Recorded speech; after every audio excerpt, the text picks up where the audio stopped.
and welcome back to the Transforming Moments podcast.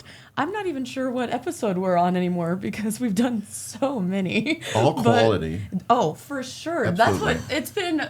Seriously, in seriousness, it's been such a gift getting to do this because it's just given us a chance to sit down and talk to some of the people in our church for a longer time than we usually get to just sit and talk with you guys. Or like on Sunday mornings, it's fun to get to run into people. But when we get to sit here and ask questions, we get to know people's hearts. And because of how podcasts work, other people get to know other people's hearts. And it's been so cool getting to hear people talk about, oh, I never would have known that about Mark McQueen if I didn't hear that podcast, or I didn't know that about Amber and Leah. And so now people are having more conversations with each other. And the cool part is what they're having conversations about, because this whole thing really started, if y'all don't know, about us, something we do as a staff together every month. We do a God at Work time where all of us come into the room and we just each take turns talking about how God is moving in our church, in our lives, a way that the Spirit is so obvious to us in something.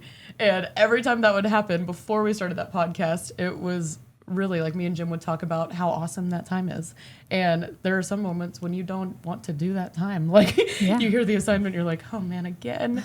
And then you get in the room and you hear all these stories and you're like, oh my goodness, thank you that we got to do that again. Because when you hear those stories about how God's working, it just, you walk around lighter and more joyful, and all of a sudden my eyes are open to like, oh, look at the way God's working over there, and he's working over there, and all of the doubts and questions that I have before of like, what is he doing? It's like, he's doing a lot. That's and great. It's all around us. And so that's the heart of this podcast is he's doing it a lot, and he's doing it all around us. And it would be so good for everybody to be able to hear how he's doing that and how he's doing it in the people that are sitting in that room with us every single Sunday that you get to see all the time. And so we're super excited about this podcast because we're going to be talking about how God transforms us through something really special that is a gift. Maybe it doesn't always feel like a gift, but it is. And so we're going to be jumping into how God transforms us through parenting. And I have said this to all of you before the podcast. I'm super excited for this podcast selfishly because I've got my 4 and 1 year old. And so I am just like at the feet of everybody who has gone through all of this going, please give me any words of wisdom you have, because we're doing the best we can. That's and awesome. we could use all the help we get. And knowing you two, y'all have children of all ages that I'm really excited to talk to you guys about. But I want you guys to tell us a little bit more about your family. You have to say their name. And their names are... We've got Mike and Jennifer Crawford here on the podcast. Yes. And they're going to tell us a little bit more about their family and what parenting's been like for them. All right. Sounds great. Go ahead. Yeah, so we have 4 kids, ages 23, 21, 18, and 12. Amazing. Right? Yeah, and, all over the board. Yeah. Awesome. Yes. And the distance between the kids grew longer between Yes. each of the kids. So Jack's our caboose. And so I think we were different parents as they, as the kids came along and as we learned along the way, for sure. So it's been an awesome. adventure. So y'all have 2 in college, or 2, yes, 2 in college. Okay. 1 graduating from high school this year, and then 1 going from elementary to junior high next year. Mm-hmm. That's awesome. And they're probably all the same type of person, right? Yes. I mean, personalities. They're just like robots. No. Yeah. No. Tell us a little bit about the differences in just the type of children all 4 of your kids are, and just kind of the challenge that is. And just tell us a little bit about all 4 of them and how they might be different. Yeah. Or they're all the same. I don't know. I would think they're different. They're definitely not the same. They are definitely created uniquely.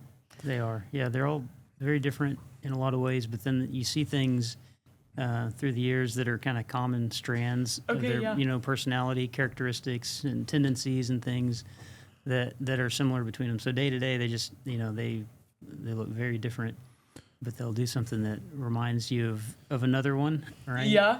And they all really, they watch out for each other, and kind of they bond with each other in different ways. Mm-hmm. Yeah. Over the years, kind of just based on like age differences and birth order and that kind of thing.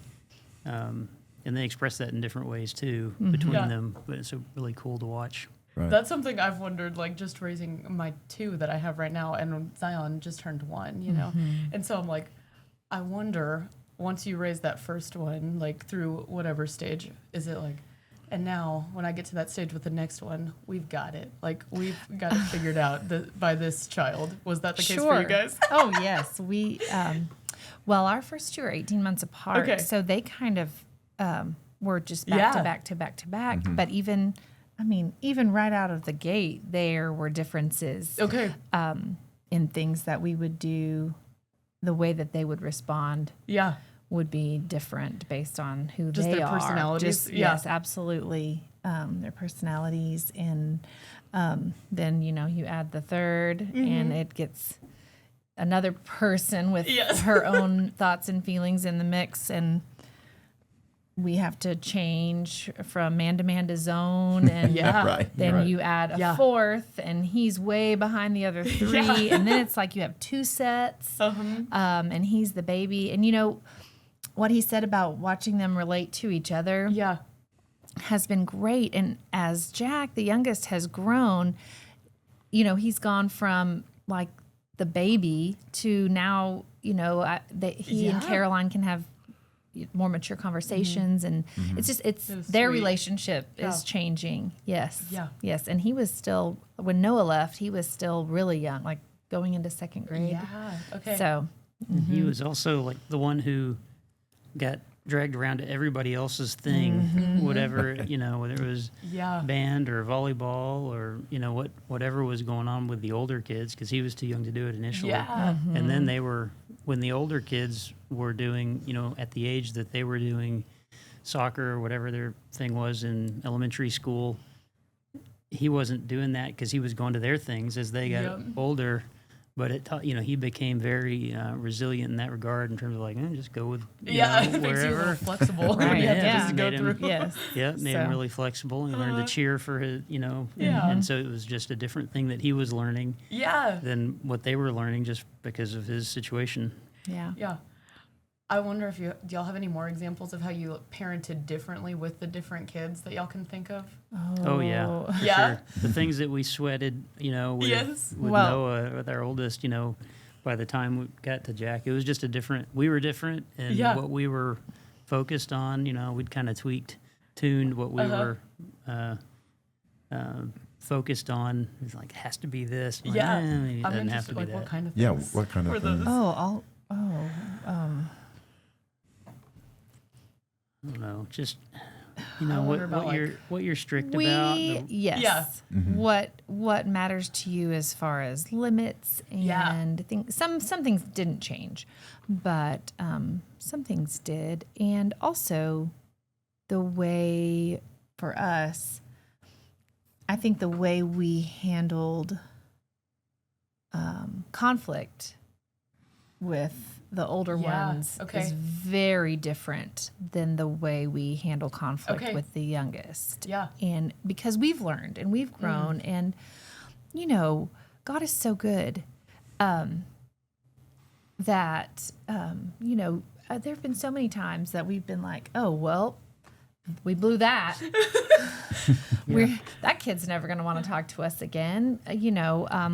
Just being quick to get angry about things that don't matter to us at this stage, with older ones. And anyway. So when you said when you're the way you were with the older ones, and now it's changed. So that change has been you're a little more, for lack of a better word, chill. About some things, and maybe at the beginning you were like, this is the way it needs to be, and so is that what you're talking about? Yeah, I'll give you an example of a funny story on that. Over the course of 10 years, when our oldest was a baby, and then when Jack was a baby, 10 years later, before we had kids, we watched, we got our siblings who had kids, and well, we're not going to do that, and we're gonna, and one of the things that we were determined was our our baby, our oldest one, he is not going to sleep with us. He's going to sleep in his own bed. Yeah, and all okay. like, Yeah. So There's a lot of sleep advice out there, isn't Right? there? Oh, absolutely. But Yes. what was Yes. funny was Yeah. just how we changed on that, because with our first, never, Okay, you got to yeah. sleep in your Never, own bed. not one night. With our second, with Emily, she would hide in the dark around the corner in our room, wait for us to go to sleep, and then crawl in the bed with us. That's funny. And you wake up, she's just there. All right, and then our third with Caroline, sometimes we'd okay, go ahead, you Yeah. can go ahead. If she asked, every once in a while she'd let her. And with Jack, when he finally came Oh, around, my. we'd have him in his room. We would miss him, go get him out of his room and bring him into the bed with us. I love that. So how did Noah take that? I'm sure he was like, he's like, what's up with this, right? I don't know. Maybe it made him more independent or I something. don't know. But maybe it kind of goes back to like where you're prioritizing, Right. what you're going to enforce, and what you value. It's like we wanted the time with them. It's like it's going Yes. fast, right? For sure. And parenting is just one of those things where it feels like there's a million different voices Yes. telling Yeah. you what's the right way to do things and what's Yes. the wrong way to do Yeah, things, and having to have the discernment of, like, with my kids, what is the right thing? And maybe it's not the same right thing as the person next to me. And it just feels like so much to navigate at times. And so, like, I wonder, and really for all three of you, like, how have you known when it does feel like the right thing for your kid? I think when whatever happens and however you handle it, discipline wise, Yeah. if it doesn't fracture the relationship, Right. that I think is definitely a mistake we've made. If it encourages that child to towards self-discipline, that to me is the goal of discipline, is to create self-discipline in the child. Yeah. So I think that's how That's really you good. know, and it's definitely not right away. Yeah. Yeah. Kind of a wait Try and some see. things, Yeah, I like what Yeah. you said when you said fracture the relationship, because for us when we knew that we were doing, when you say, how do you know when you're doing the right Yeah. thing? Sometimes you don't know. Yeah. But sometimes whenever something is difficult in the home, and a day or two later they're still talking to you. You know what I mean? And they even want to talk about it. That, to me, that was always a good sign. At first, I didn't think it was a good sign, because both of our children are very, pretty independent, strong. So they would speak up. And at first I thought, oh no, but I found that the more they talked to you about it is more important than, even if they were still pretty upset. As long as they still had the relationship, like you said, and whenever, we always knew we were okay as long as they were talking to us. Now that makes, sometimes the words weren't the best, maybe on both sides, but there was a couple times whenever they just shut down, and I thought that was not good. Yeah. You know what I mean? Because that something hurt them Yeah. more than just kind of a ding, if you will, that they're able to kind of move through a little bit. Is that what you're? Yes. When you talk about fracture the relationship, Absolutely. yeah. And- I mean, they don't just bounce back No. No. immediately. And I think that we early on, it was more like, well, we've got to get them back on the right track in this area, and this area, and this area, so that they have choices later on in life, and we've got to make sure that they're safe, and Right. all of these things, and definitely missed some opportunities there, but Well, speaking of missed opportunities, it's like I think I was talking to both of y'all on Sunday. We were talking about this podcast, and I told this story about when Judy and I were young and had just small children. There was a family in our church that we really looked up to. So we like strategically had them for, had lunch with them on Sunday, and strategically we're going to ask them, tell us how you did this. You know what I mean? You're wonderful parents. And they looked at us and said, we have no idea. Mm-hmm. They said, they said, well, we did this and that, but we made a lot of mistakes. Mm-hmm. And Judy and I were like, we were kind of disappointed. We were kind of hoping that there was like a central location you could go Absolutely. to get all to kind of get all the answers. And so that was one of the questions we thought would be interesting to ask you is, like you said, you have what, 10 years between the oldest and the youngest, We right? do. 10, 11 years. And so that's a pretty wide range. And so when you were younger, there were probably some things people told you that have been helpful, and then maybe some things that you discovered kind of on your own that were like kind of surprising to you. Do you have either one of those that were kind of like pretty obvious to you? Go ahead. I don't know if I have any that were like, advice we were given that we really chafed at and avoided a bunch. Yeah. Can you think of some? Looks like maybe. I think some of the best learnings that I've had were from some of those older couples, like the Fenders or the Humphreys, and just like conversations about what they went through with their kids, whether it was like, hey, we did this and we thought it was a way we really connected with our kids,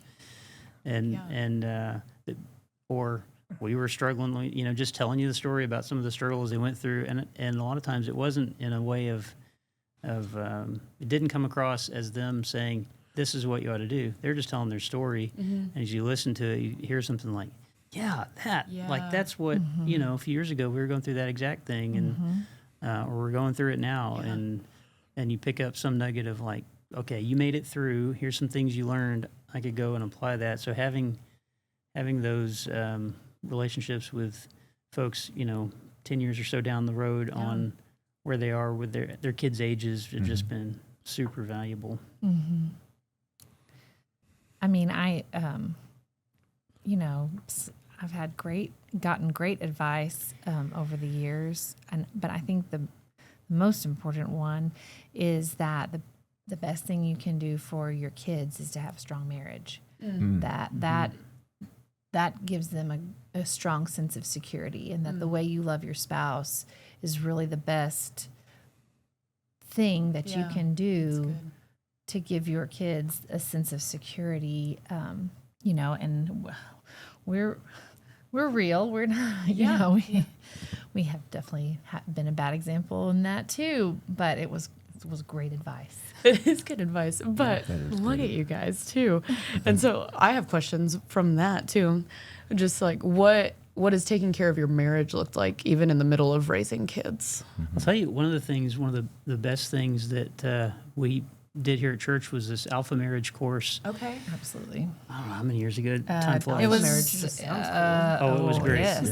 Right. So, 2021, because it was far enough we met at the church building, but we weren't meeting in person here on Sundays anymore yet. Were we? I think it was a Sunday or Wednesday night class for several weeks, and Ryan Rampton brought in Topo Chicos. I remember that. Oh, Nice. It was really good. Had to have been a good class. Yeah, great. But one of the big takeaways out of that was the importance of dating your spouse and making time for that, like every week, and going. And so we started doing that a lot more, and just going out for coffee or something, and bringing a notebook and talking through plans, and we should call it dream date, right? Just dream and plan things out. That. Yeah. And that was really great. And I think the kids seeing us make time for that, and so that's just been the last 5 years or so, and that's been a really big difference maker for us. That's really, really good. Yeah. That's really good. That's really good. So what has surprised you?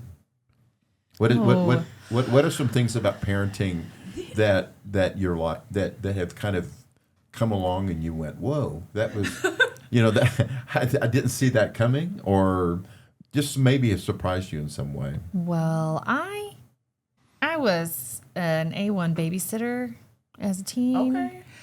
I'm not shocked. So you thought you Yeah. were. Oh, yes. Yeah. I really You're a did. pro. And I remember after Emily was born, one day Mike came home from work and I was like, this is not like babysitting. Not hard, like yeah. babysitting. A hard reality. Yeah. Oh. You don't get to clock out. Yes, that was shocking to me. You thought, I get that. that's pretty funny. You This you is- probably thought, hey, you probably looked at Mike and said, there's a lot of guys have a wife, but you have one that's been a babysitter, and we're gonna nail this parenting thing Absolutely. because absolutely. And then Well, and I had taken a class in college about family Oh, yeah. dynamics, Yeah. and so I had head knowledge this, and yeah. experience, And a we teacher, Had and all, this. you know, Yes, Yeah. absolutely. Totally, we got Yeah. this. No, we did not have this. Yeah, it's been surprising to me, like how the difference between like settings like at church and at work and versus at home, and how much harder it is at home to not like let something flip my switch about, Yeah. and Oh, because yes. it's just so much more personal. You don't have their guard up, and it's all the time, right? Yeah. And the fact that then a day or two later, like, wish I'd done that differently, right? right. And so just that's a continual learning process and something that dig deep to try and work on. Yeah. You talk about transformation. Our children go through that same thing as, Oh, as yeah. far as Yes. the different environments. The school environment, church environment, and home environment. One of the things that not that I'm trying to answer the question, but one of the things that was really surprising to us was, everybody knows my daughter, so I can talk about her. Yeah, we do. She Sure was do, like for a long time. when she went to she was a very, very difficult child. I mean, she Really? really was. Yes. Okay. When she was young, Yeah, okay. when she was young, very strong-willed and wasn't happy a lot. You know what I Okay, mean? yeah. Just kind of like Oh, really serious? kind of well serious and just not getting things like she wants them and A little and sassy? just Sassy frustrated. Kristen? No, more frustrated. Frustrated. More frustrated. We're just kind of Yeah. frustrated and not that content. And she was tough. She was tough to go to bed at night. It was just we had that rule about it. And so the whole thing. And so we thought when she went to kindergarten, we thought, oh my goodness, this Yeah. she may be the first person that's ever kicked out of kindergarten. It's like Oh, we thought that about one of ours. yeah, exactly. And so have one right now. so she goes to school, and we had our first good night. Parent teacher conference. Yeah, conference. I was going to say Yeah. counseling, but it was kind of like that. But- Felt like Yes, but conference. it's parent teacher conference. So we went to our first ever conference. And so here comes the kindergarten teacher. He comes, sits down, and I'm just like, oh boy, And she looked at us and she said, if every student was like Kristen, being a kindergarten teacher would be the most wonderful profession in the world. Oh, man. And I said, we're the Tuttles. I was like, I wanted to make sure. You got the right Kristen. I wanted to make sure we had the right Right, Kristen. the right one. That's and great. I realized that whole thing about the different, those different environments. Yes, shapes things. And that parenting is like you said. It's like it's different than being a babysitter because Oh, yeah. because the babysitter you're still there's a little bit of a wall there Yeah. or protection. But man, That's when right. it's just y'all, Yes. it can be really raw. Yeah, raw is exactly what I was thinking. Very It's- raw, and there's that was something I no- was not because I'd always seen parenting in these little shells, I guess, quite a bit for other people. Yeah. Not thinking about my childhood because that didn't count, I guess. But anyway, I thought that was a really big challenge. Yeah. Yeah. Really Yeah. big challenge, real surprise. So So this whole thing is about this whole podcast is called Transforming Moments, and so when you parent, your kids are transformed, and parents are transformed. So what are some of the transforming if you were to do a transforming moments podcast, if you will, for like your kids, what are some of the things that you've seen that's been transforming in their lives, and maybe even transforming? You guys have talked a little bit about that as parents, as far as what's been transforming moments for you, but yeah, to connect to what you were saying, Jim, about your daughter's experience there in school, I was thinking about one of our kiddos, and when we first came here in Caroline, the difference between when we first came here, she was really reluctant to talk to any of the teachers. Like Caroline to her Bible class teachers and Caroline at home were like two very different experiences, much like you're describing. Yeah. Not that she was always being difficult at home, but it was just very expressive and very, you'd see like she full would put on personality. shows and Right. And in class it wasn't that way. And this is despite best efforts of the teachers, just being as welcoming, just being wonderful. It took years.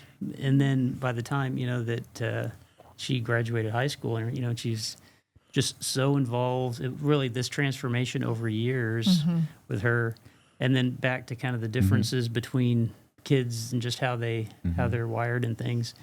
Jack has just always been Jack, and he just always, and here I am from whether it's Bible class or at home or at school. Right. That is right. funny. So he's been transformed in different ways and grown in different ways. So yeah, you see that transformative effect in different ways. But church has been a huge, piece of that, shaping all of them through wherever they were, and working with who they are. It didn't change who they are, but you just see more of it and see them mature over time. Right. I have really enjoyed seeing how they each connect to God differently, and watching them take what they've learned and wrestle with their faith and make their faith their own. That's looked different for all four of them. Yeah. And all four of them have had really great non-parents that they've had really strong relationships with that have been an essential part of that, and people that we're so thankful for. So yeah, that's important too. So fun. Like Caroline's the one of y'all's that I've gotten to know just because I've been here 3 years now, and it's so fun to talk to like other people. Like I was talking to Mark McQueen the other day, and me and Mark went to Caroline's senior thesis, and she crushed it, and it was awesome. Like did this amazing presentation on relationships and how the Lord works in all of this.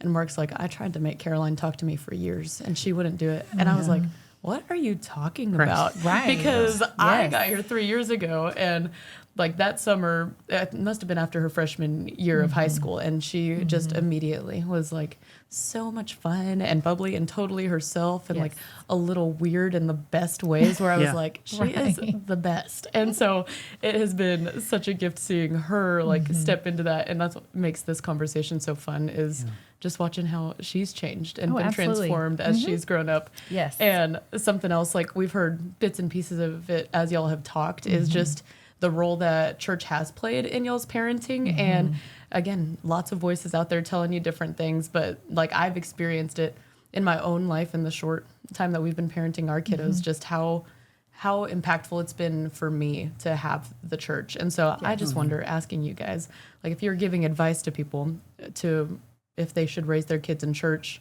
what would you say to that? And have there been any challenges maybe along with raising your kids in church? And how do you navigate all of that?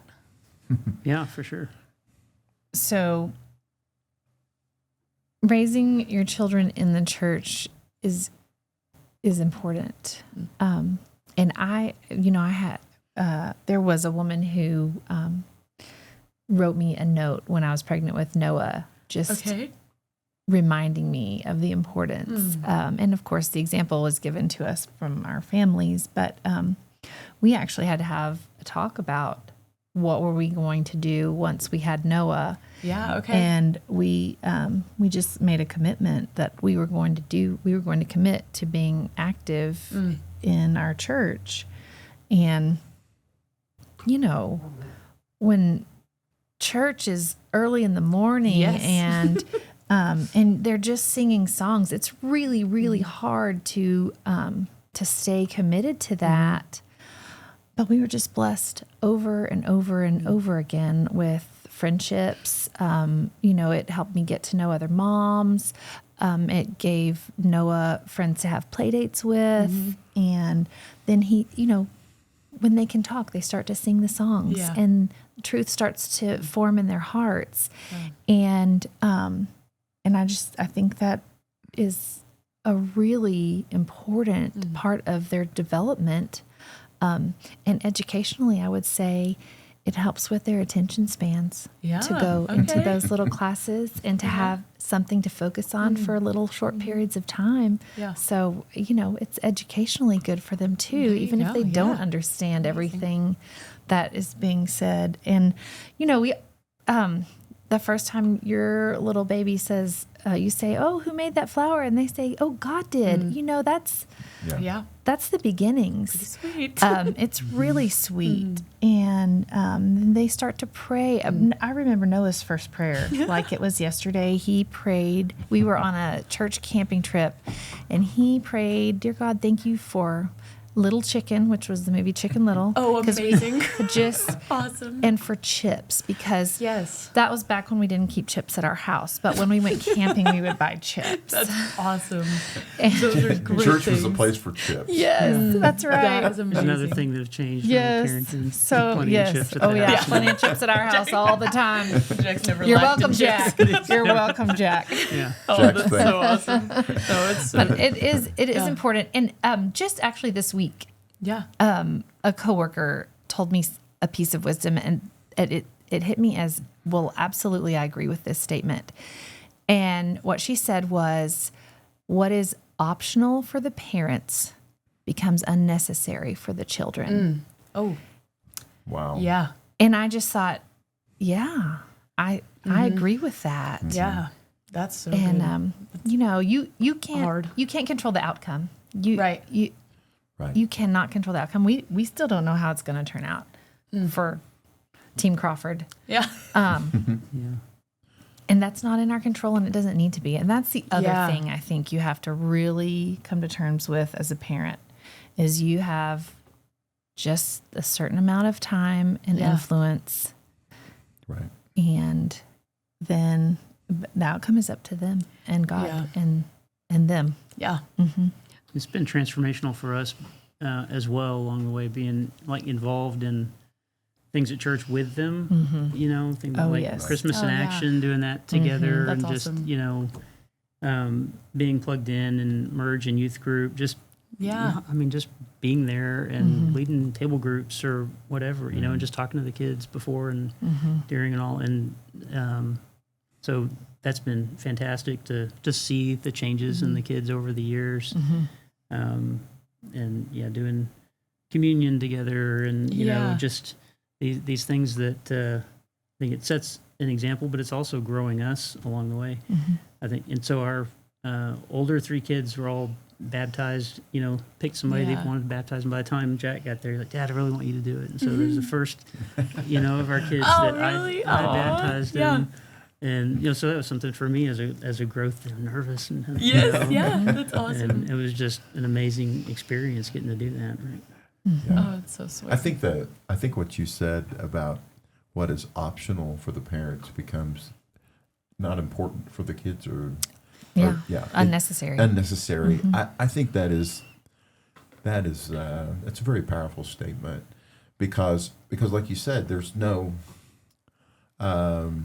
that's what a parent can do.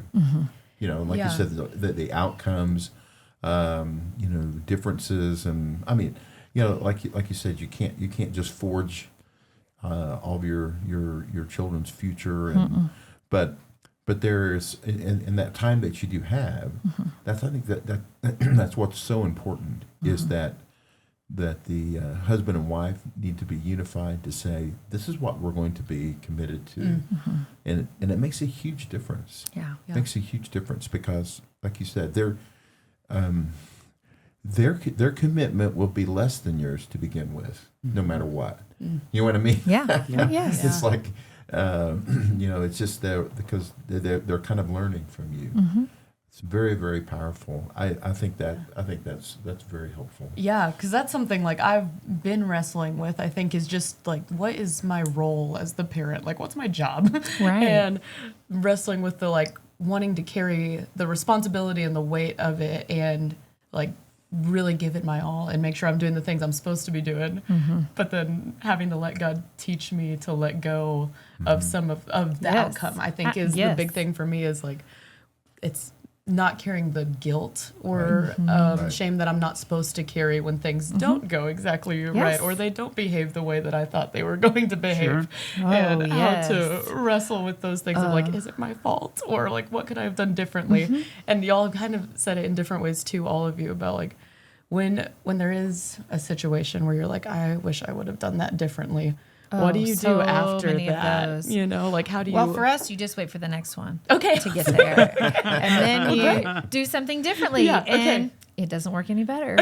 And then with the next and there's one. some freedom in that. So there you go, Jadyn. Well, good. When Jack was born, we were like, oh, another chance. Yeah. I mean, It's different. I don't know it's if different. It's, It's not better. Yeah. It's not easier. Yeah. It's just different. But you do learn some things along the way. Yes. And a lot of it's just like that around that relationship piece and like, well, the guardrails of things you learn that it's not perfect, but if we can do some things to try and work the relationship side of it a little better over time.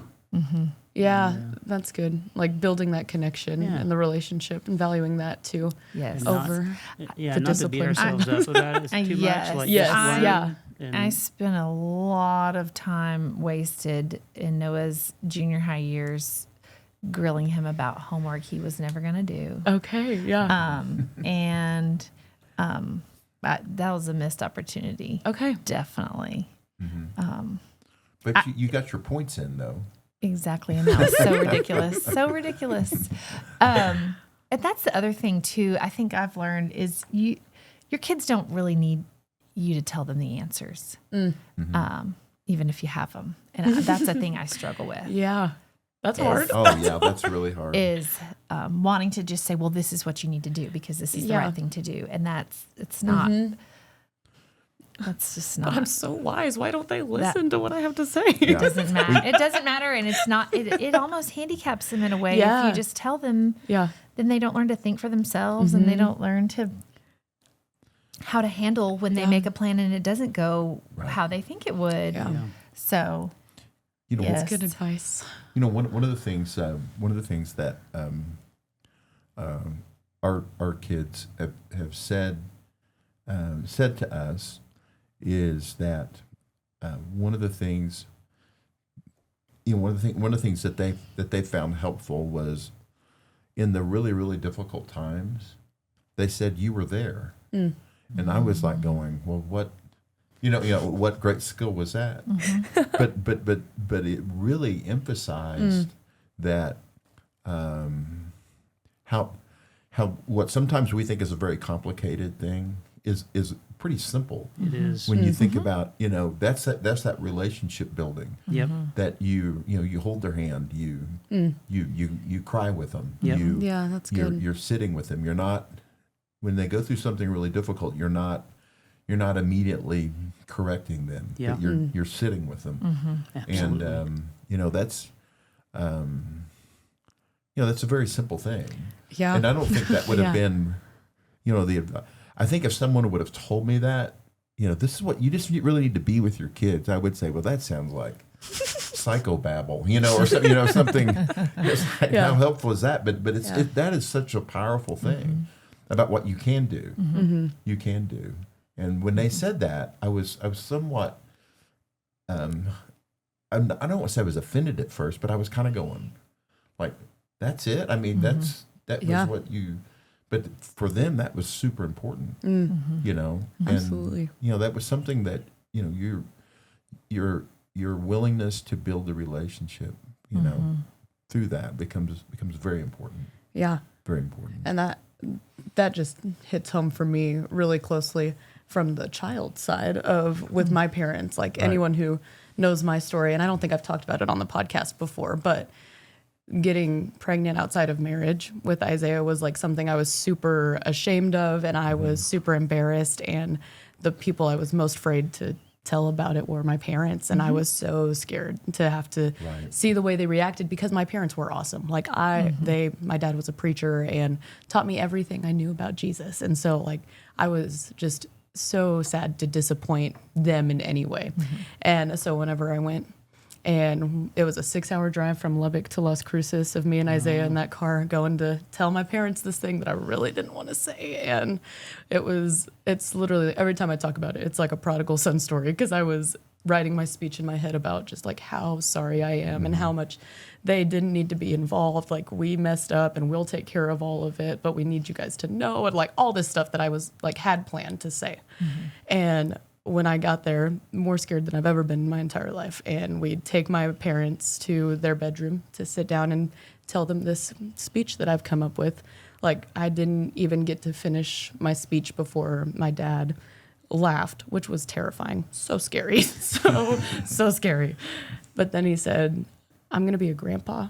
And every time, like, I think about that story, and he looked at both of us, me and Isaiah, and just said, whatever happened here doesn't change how much we love you or how we feel about you guys. And we're going to be with you every single step of the way. And I've told this story a million times, and I still will get emotional every single time, because I've gotten to see parents who treated me with grace when I wasn't expecting it, and love and support when I was ready for the discipline, or I was ready for the scolding and felt like I deserved it. And even in that, getting to watch my parents just love us through it. And because of their example of that, like, I've been so transformed by how I think about God. Like, because I got to see my parents treat me the way that I believe God treats me. And that totally shifted everything for me, and is something like I want to take into parenting with me too. And it's easier to say than to actually do. But like, just the grace behind that of the love that I was shown, and that is one of the best things that could have happened for me as a kid, even a grown kid, but like translating that into my kids as they grow up. Of what does it look like to just love them through the hard stuff, but also try to point them in the right direction, Absolutely. I would say the very first time right after Noah was born, I remember us sitting in the living room, and we're just holding this perfect, precious blessing. And Mike was like, wow, God loves us this much. Yeah. It's so good. Like, that's something, like, even with my kids, like, I've learned more about God with my kids than I would have ever known before, because I remember having those same kind of things of, like, the first few times. Shiloh is very strong-willed, if I haven't gotten that point across in this. But, like, the first time Shiloh did something that I told her so not to do, and she did it anyways, like at 2 years old. And I'm like, sure. Are you kidding me right now? Yeah, absolutely. But then she turns around and she puts her arms up for me to hold her. And I'm like, it's okay. It's okay. Right. Like, I've got you, and we're going to be okay. Like, and then getting to just realize, like, every time I reach up for my God, that's how he responds to me too. Like, that's I'm his, and this is how he feels about me times a million. Absolutely. Like, has taught me so much more about the love of God and who he is because of the gift that he's given me and my kids. And so there's just so many ways that God transforms us through this. And I feel like I'm just at the beginning of it, but it's been a sweet gift, even when it's really challenging. Absolutely. Yes. Absolutely. Well, man, thank you guys so much for sure for coming up. I mean, I think a lot of people at GCR know that you guys are moving, right? Oh, Jim, we don't talk and about so I bring that up because Mike, you're already in Houston, and so for us to plan this podcast, thank you so much for carving out a little bit of time for us and for all the people that are going to be blessed by watching this. Thank you so much for doing that. That in itself is such a great example for us, and Yeah. we really appreciate it. We so really, thank really you very do. much for doing You're that. welcome. Love y'all you for guys. asking me. Yeah, absolutely. Yeah. And So good. I would have to just say at the end of it, what those people told you was right. We don't know. It was God is that much greater. Yeah, you that's hang on really to, good. You hang on to those kids. You hang on to God. That's and, right. And, That's it. and Yeah. Keep learning. keep learning, keep growing, and Say I'm sorry a be- lot. Huh? Say I'm sorry a lot. say Yeah. sorry. It's a big deal. Yeah, say I'm sorry a lot. I was wrong a lot. Keep hugging them. So that's always, that seems to always help with our kids when we would say we were wrong. They love that. Big fans. They thought that was great. But anyway, we could good. go We on could, and on. We absolutely. could go on and on, but we're gonna go ahead and close this up right Yeah. now. And so Crawfords, thank you so much for joining us. Yes. And, Thank you. And Jadyn, thank you Yeah. for sharing and for us being able to do this. I think the last time we did this, we were walking out, and Jadyn says, "I don't care if anybody ever watches any of these things."